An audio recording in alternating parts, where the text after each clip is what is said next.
नमस्कार। आज के इस कंटेंट में आप सभी का स्वागत है। मैं रविंद्र कुमार बादल, सहायक आचार्य समाजशास्त्र, राजकीय स्नातकोत्तर महाविद्यालय 12। मैं आप सभी का स्वागत करता हूं। बच्चों, आज हम लोग समाजशास्त्र के सिद्धांत के अंतर्गत एक नया अध्याय पढ़ेंगे। इस अध्याय का नाम है संस्थाएं, जिसको अंग्रेजी में इंस्टीट्यूशंस कहा जाता है। तो प्रारंभ करते हैं। बच्चों, व्यक्ति समाज में रहकर अपनी सभी आवश्यकताएं पूरी करता है। आवश्यकताओं की पूर्ति के लिए मानव ने समितियों का निर्माण किया है और ये समितियां समाज द्वारा मान्यता प्राप्त कार्य प्रणाली के आधार पर कार्य करती है। समिति व्यक्तियों का समूह है और व्यक्ति समिति की सहायता से अपने लक्ष्यों की प्राप्ति नियमानुसार करता रहता है। समाज में व्यवस्था बनी रहे, इसके लिए मानव ने कार्य प्रणालियों, नियमों, पद्धतियों आदि का निर्माण किया है। और मर्टन का कहना है कि जब लोग सांस्कृतिक लक्ष्य और संस्थागत साधन के अनुसार समाज में कार्य करते हैं तो समाज में आदर्श संतुलन होता है। समाज में व्यवहार करने के तरीके, समिति की कार्य प्रणालियां समाज द्वारा मान्य प्राप्त तरीके हो संस्था कहलाती है। इनके द्वारा समाज में संतुलन बना रहता है। समाज की व्यवस्था, संतुलन, नियंत्रण आदि के लिए सामाजिक संस्थाओं का होना अत्यंत आवश्यक होता है। अगर समाज से व्यक्ति और समूह अपने अपने सोच के अनुसार कार्य करेंगे तो अव्यवस्था बढ़ेगी। सभी व्यवस्थित तरीकों से व्यवहार करें, कार्य करें, इसके लिए सामाजिक संस्थाओं का होना अत्यंत ही आवश्यक है। और समिति में मानव की आवश्यकताओं की पूर्ति के लिए स्थापित कार्य प्रणालियां ही सामाजिक संस्थाएं कहलाती है। और परिवार एक संस्था है। इसका निर्माण करने के तरीके को विवाह संस्था भी कहते हैं।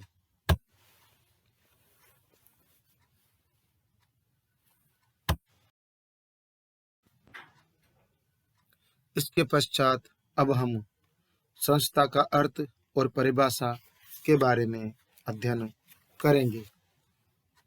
बच्चों, हमारे समाजशास्त्री समनर ने लिखा है कि एक संस्था अवधारणा, विचार, मत, सिद्धांत या रुचि एवं संरचना का योग है, संस्था कहलाती है।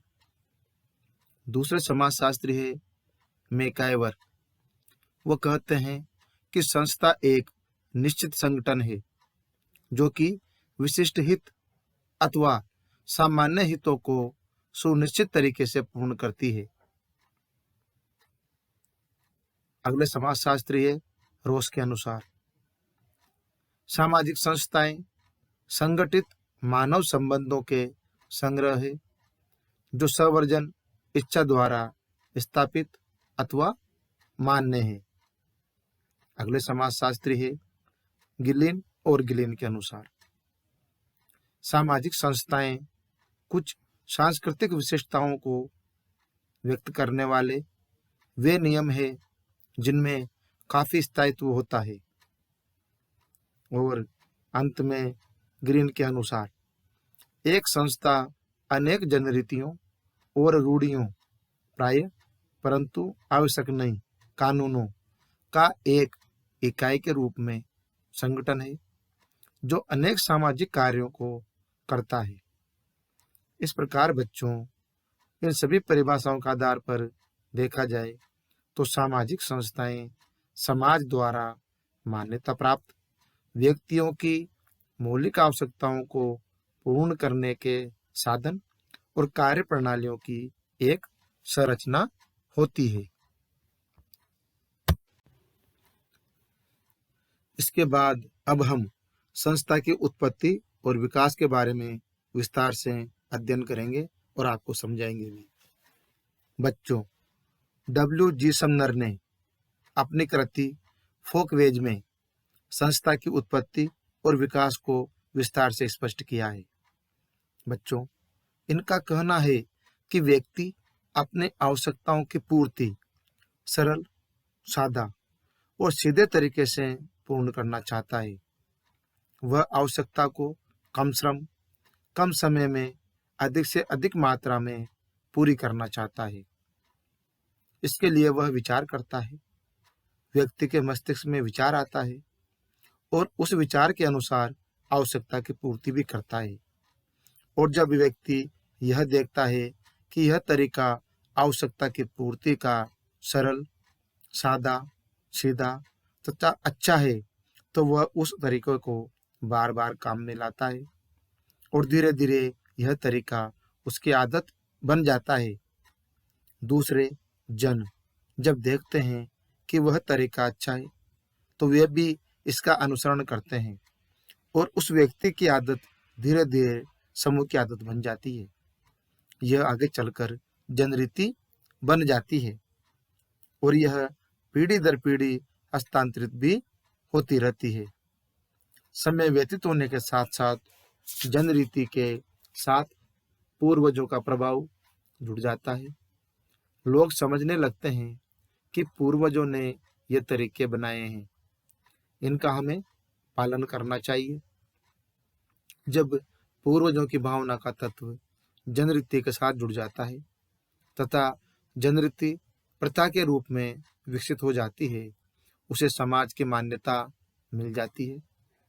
जनरीति और प्रथा में मात्रा और समय का अंतर है, गुण का कोई विशेष अंतर नहीं होता है और जनरीति का विकसित रूप ही प्रथा है, ऐसा समनर का मानना है।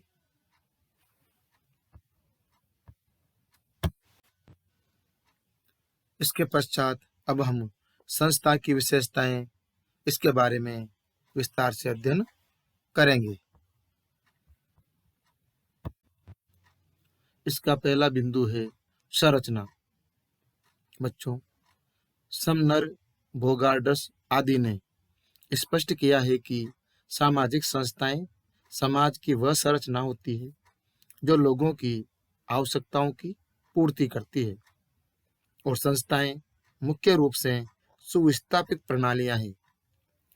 जब जनरीति, प्रथाएं और रूढ़ियां पीढ़ी दर पीढ़ी हस्तांतरित होती है, समाज द्वारा मान्यता होती है तथा एक ढांचा या संरचना के रूप में जटिल संगठन बन जाती है, तभी समाजशास्त्री समनर उसे संस्था कहते हैं।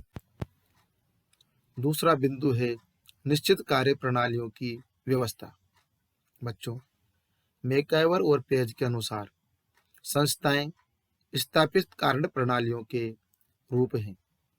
मानव समाज में रहकर अपनी अनन्य आवश्यकताओं, हितों, उद्देश्यों आदि को पूरा करना चाहता है। इसके लिए समाज में निश्चित, स्पष्ट और स्थापित, समाज द्वारा मान्यता प्राप्त कार्य प्रणालियों का होना आवश्यक है। और जब समाज में यह स्पष्ट रूप से विकसित हो जाती है, तभी समाज के सदस्य व्यवस्थित रूप से अपनी इच्छाओं को पूर्ण कर पाते हैं। इन्हीं को मैकाइवर ने संस्था या कार्य प्रणालियां कहा है। तीसरा बिंदु है संस्था इकाई के रूप में। बच्चों, संपूर्ण सांस्कृतिक संरचना में संस्था का विशेष स्थान है। संस्था सामाजिक, सांस्कृतिक और व्यक्तित्व व्यवस्थाओं में एक इकाई के रूप में कार्य करती है।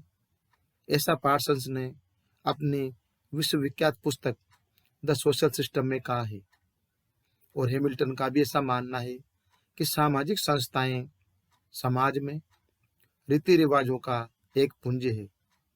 संस्था अनेक जनरीतियों, प्रथाओं और रूढ़ियों का संगठित व्यवस्थित और सुनिश्चित प्रतिमान है। एक ऐसी इकाई है जो समाज द्वारा मान्यता प्राप्त है तथा व्यक्तियों को कार्य प्रणालियों के रूप में सुविधा प्रदान करती है।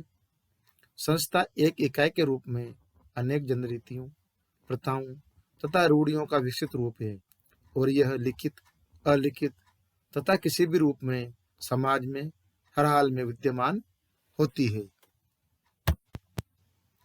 इसका चौथा बिंदु है अमूर्तता। बच्चों, संस्था मानव समाज की कार्य प्रणालियां है, नियमों की संरचना है जिसे हम देख नहीं सकते, इसलिए संस्था अमूर्त है।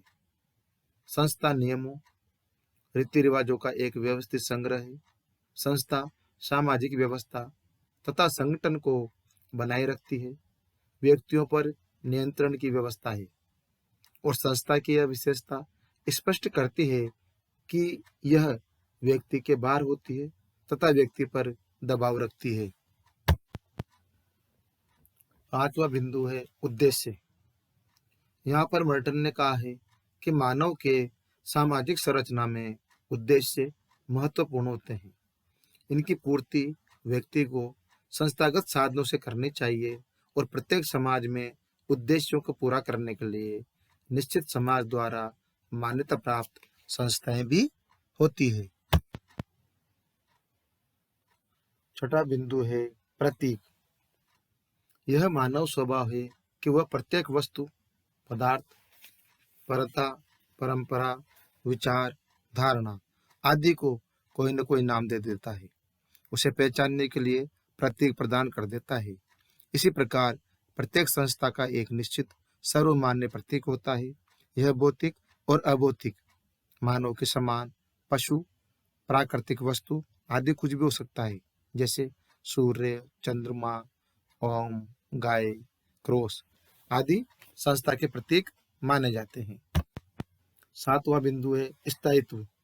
बच्चों, संस्था का विकास बहुत धीमी गति से होता है।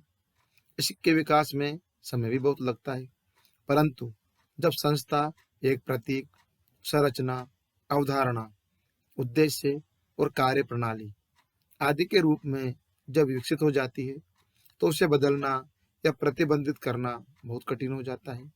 जैसे बाल विवाह, दहेज, अस्पृश्यता, पर्दा प्रथा आदि अनेक संस्थाएं और प्रथाएं बदलना कितना कठिन हो रहा है। इस प्रकार संस्था का स्थायित्व दीर्घकालीन होता है। और इसकी आठवीं विशेषता और अंतिम विशेषता है अभिमति और अधिकार। बच्चों, संस्थाएं समाज द्वारा मान्यता प्राप्त होती है, उनका समाज के सदस्य पालन करें। इसके लिए संस्था के पीछे सत्ता होती है। उल्लंघन करने वालों को दंड दिया जाता है। संस्था मानव समूह द्वारा मान्य होती है। अगर कोई इसका उल्लंघन करता है तो मानव समूह उसे ऐसा करने से रोकता है। व्यक्ति को यह मालूम होता है कि संस्था के पीछे जन समूह की शक्ति होती है, इसलिए उल्लंघन करने से डरता है। संस्था के पीछे मानव समूह की शक्ति होने के कारण वह प्रभावपूर्ण होती है। इसके बाद अब हम संस्था के कार्य के बारे में विस्तार से अध्ययन करेंगे। बच्चों, संस्था की उत्पत्ति और विकास के इतिहास से स्पष्ट हो जाता है कि सामाजिक संस्थाओं के अनेक कार्य हैं। संस्थाएं मानव की आवश्यकता पूर्ति के साधन हैं।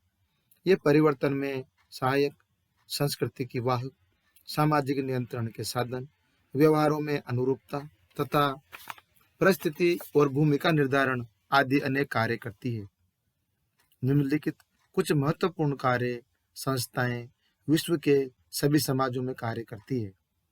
इस प्रकार हम संस्थाओं का बिंदुवार अध्ययन करेंगे।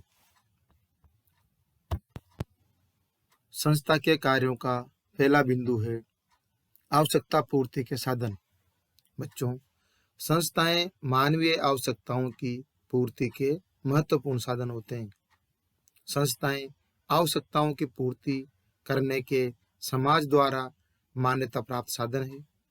समाज के सदस्य प्रत्येक व्यक्ति से यह अपेक्षा करते हैं कि वह संस्थागत साधनों द्वारा ही अपनी आवश्यकताओं की पूर्ति करे तथा समाज की व्यवस्था में संतुलन बनाए रखे। अगर संस्थाओं का गहनता से अध्ययन और अवलोकन करें तो हम यह पाएंगे कि संस्थाएं आवश्यकताओं की पूर्ति के सरल, सादा और अत्यंत ही उपयोगी साधन है जो समाज में वर्षों से प्रचलित है।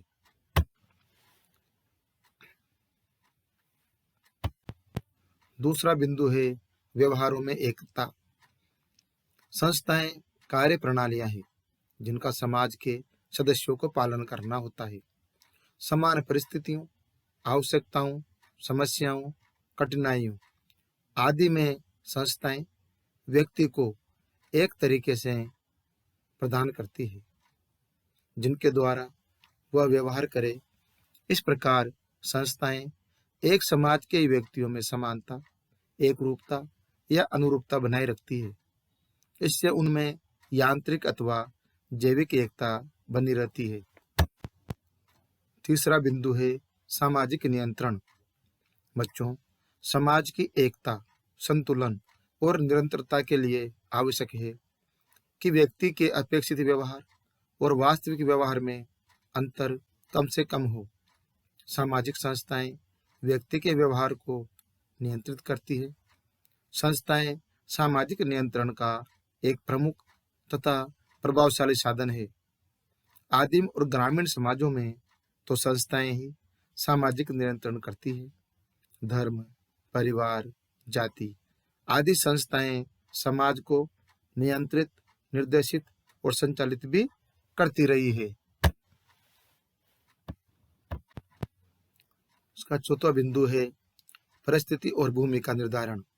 बच्चों, समाज की आवश्यकताओं को पूर्ण करने के लिए आवश्यक है कि समाज में श्रम विभाजन हो तथा स्तरीकरण हो।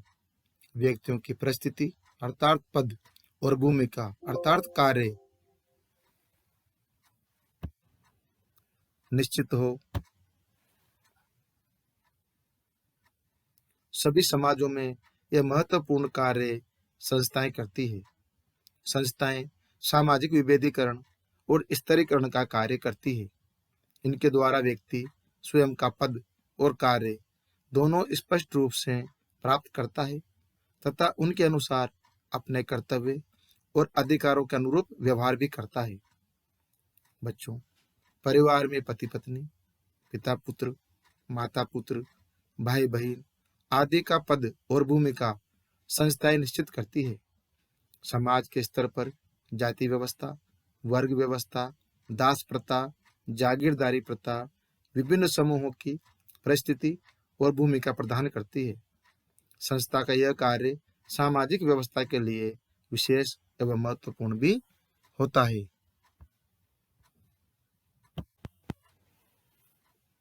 पांचवा बिंदु है संस्कृति का हस्तांतरण। बच्चों, समाज और संस्कृति के बने रहने के लिए यह आवश्यक है कि इसके गुणों, ज्ञान, आविष्कार आदि का एक व्यक्ति से दूसरे व्यक्ति तथा एक पीढ़ी से दूसरी पीढ़ी को हस्तांतरण होना चाहिए। सामाजिक संस्थाएं ये कार्य सदियों से करते आ रही है। संस्थाएं ही संस्कृति की प्रभावशाली वाहक है जो कि संस्कृति का लेन देन, प्रसार और प्रचार करती है। संस्थाएं संस्कृति की रक्षा तथा हस्तांतरण एक पीढ़ी से दूसरी पीढ़ी तथा एक समाज से दूसरे समाज को करती रहती है। इसका अंतिम बिंदु है मार्गदर्शन, गाइडेंस। बच्चों, संस्थाएं व्यक्ति, समूह और समाज का मार्गदर्शन करती है। व्यक्ति को कब, कहाँ, कैसे और क्या करना है, इसका संस्था कदम कदम पर मार्गदर्शन करती है। जाति व्यवस्था प्रत्येक जाति के व्यक्तियों को सदस्यता, व्यवसाय, खान पान, शिक्षा, विवाह, परिस्थिति आदि सब कुछ व्यक्ति के जन्म के साथ ही निश्चित कर दिया करती है। उसे हर पल तथा प्रत्येक परिस्थिति में संस्थाएं मार्गदर्शन करती रहती है। इसी प्रकार जीवन के प्रत्येक क्षेत्र से संबंधित संस्थाएं व्यक्ति और समूह का मार्गदर्शन करती है और संस्था का यह कार्य महत्वपूर्ण कार्य कहलाता है। तो बच्चों, आज हमने संस्था के बारे में विस्तार से अध्ययन किया। आपको जरूर समझ में आया होगा। धन्यवाद।